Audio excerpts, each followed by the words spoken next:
Vamos fazer agora a questão número 31, que caiu na prova da Petrobras em 2018. Antes de fazer a questão, é recomendável que você dê pausa no vídeo e tente fazer a questão sozinho. Aí depois você volta ao vídeo e acompanha a solução. Sendo assim, vamos entender o enunciado da questão. A questão nos diz que a gente tem uma máquina síncrona que, por sua vez, tem os campos do estator e do rotor, indicado por BS e BR, respectivamente. Tá? Então, eles estão girando na mesma velocidade nesse sentido indicado pela figura, que é o sentido anti-horário. Embora a questão fala que se trata de uma máquina síncrona, ela não diz se essa máquina está operando como motor ou como gerador. Aí depois nos diz aqui embaixo que ocorreu uma redução da velocidade do rotor. Tá? Então, acontece essa redução de velocidade, aí a questão pergunta o que vai acontecer e nos dá essas 5 alternativas aqui. Então a gente vai ter que saber se isso daqui é um motor ou um gerador e analisar a resposta correta. Olhando essa figura, então, a gente pode concluir que se trata de um motor síncrono. Por quê? Porque o campo magnético do estator está adiantado do campo magnético do rotor. Se fosse um gerador, seria o campo do rotor que estaria adiantado em relação ao campo do estator. Vimos então que essa máquina síncrona está operando como motor. E aqui na direita do quadro temos 3 alternativas que estão tratando essa máquina como gerador, que são as alternativas A, B e C. Mas como a gente já sabe que é um motor, significa que essas 3 alternativas são falsas, então a gente não precisa se preocupar com elas. Restando apenas alternativas D e E. Tá? Na alternativa D, certo? Ela está dizendo o quê? Que a gente vai ter uma diminuição da corrente de armadura do motor, certo? Já a alternativa E, a gente está dizendo para a gente que vai ter um aumento da corrente de armadura desse motor, tá? Então é isso que a gente vai ter que descobrir, se essa corrente de armadura vai subir ou vai diminuir em relação à redução da velocidade do rotor.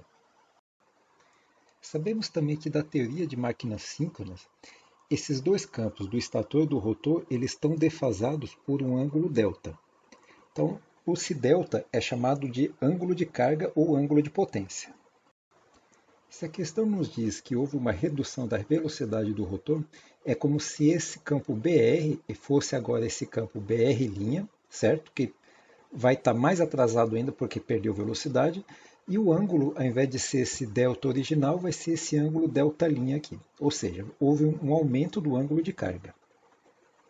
Então é a partir desse novo ângulo de carga que a gente vai saber o que vai acontecer com esse motor. A gente vai ter a seguinte situação então. Temos a rede elétrica, certo? Vamos admitir uma rede elétrica trifásica que está alimentando esse motor síncrono. Tá? Então a gente pode fazer o circuito equivalente dessa representação. Então, pelo teorema de Thevenin, a gente sabe que qualquer rede elétrica pode ser representada por 2 nós, né? E nesses 2 nós, a gente tem uma fonte que está em série com uma impedância equivalente. Então, a rede elétrica está representada por esse diagrama aqui. Já o motor síncrono, a gente sabe que ele também pode ser representado por uma fonte de tensão em série com a reatância síncrona, que aqui está como x2. Então, no motor síncrono, a corrente de armadura ela sai da rede elétrica e se dirige ao interior do motor síncrono. Tá? Então, a gente sabe também que a potência elétrica ela sai da rede elétrica e está se dirigindo ao motor síncrono. Tá? Outra coisa que a gente não pode esquecer é a fórmula da transferência de potência. Então, isso aqui é muito útil, né? Cai em muitas provas aí de concursos, de seleções, que é essa transferência de potência. Então, a transferência de potência da rede elétrica para o motor síncrono vai ser o produto das tensões internas, E1 e E2, dividido pela reatância equivalente entre elas, que nesse caso vai ser x1 mais x2, vezes o seno do ângulo de carga. Na área de região de estabilidade, quando o ângulo de carga varia de 0 a 90 graus, então a gente pode assumir o seguinte, que quanto o ângulo delta ele aumenta, qual que é a consequência?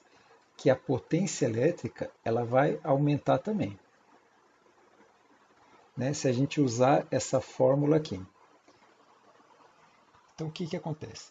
Com a diminuição da velocidade, esse campo BR passa a ser esse BR', o ângulo aumenta de delta para delta', e analisando isso daqui, ó, quando o delta aumenta, a potência elétrica aumenta. Então, se a potência elétrica aumentou, isso significa o quê? Que a corrente de armadura ela aumenta. Certo? Então quer dizer que com a redução da velocidade do rotor no motor síncrono, provocou aumento na corrente de armadura. Então a alternativa correta que a gente tem para marcar vai ser a letra E, tá? Porque ela é a única que diz que houve um aumento na corrente de armadura. Tá? Então ficamos por aqui, obrigado para quem assistiu e até a próxima.